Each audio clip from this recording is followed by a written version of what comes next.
the famous story is the night of the Mike Elgin Rich Swann match, which was getting a lot of buzz.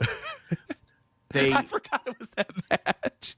Yeah, the match started, and then with like 15 minutes left in the show, and then they go to a commercial break, and then they never came back from commercial break. It was a commercial for like a fishing lure, like a glow in the dark fishing lure, and the commercial just ran on a loop. It was like one of those like long commercials, like one of those. Yeah. It wasn't a typical 20-second spot. It was one of those 60-second commercials, right? Where it's like, because they're trying to sell at the end, there's a 800 number fucking website. Come buy this fishing lure, you know. Glow in the dark.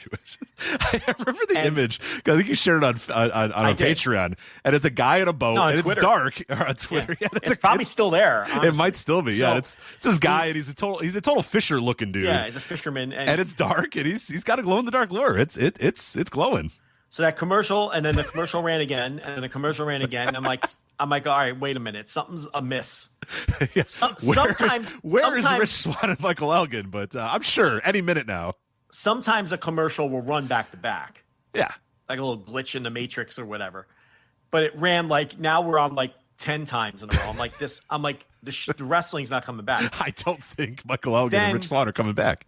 Then we got to the top of the hour, where the show normally would end, and it was still running that commercial on a loop. And that commercial just ran on a loop for like another hour before I gave up and changed the channel. And what was even funnier about it is I went on Twitter, where we probably had at that time, I don't know, 15,000 followers or something. Not a small number, you know, a decent sized number of all wrestling fans is the point. And I was like, hey, does anyone else see this? Like, it's just a fishing lure commercial for the last 15 minutes of TNA. The match never came back. And the thing about it was not a single one of our followers was also watching, which tells you everything you need to know about TNA on Pursuit. I was the only person watching. And people were like, what's happening? What's going on now? You know, and that opened my eyes too. I'm like, even on our hyper-specific Twitter account, which goes out to all wrestling fans, no one else was watching this fucking show.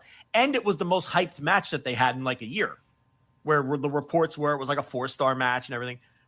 The show just never fucking came back. And there were other weeks where it just never started. It never started. I remember those where it just you would turn it on and it would show something else, and you just went, all right, well, that episode of Impact just doesn't exist then, I guess. It's not gonna air. Yeah. Like, they're just not gonna fucking air it, you know? And it just wouldn't fucking even start.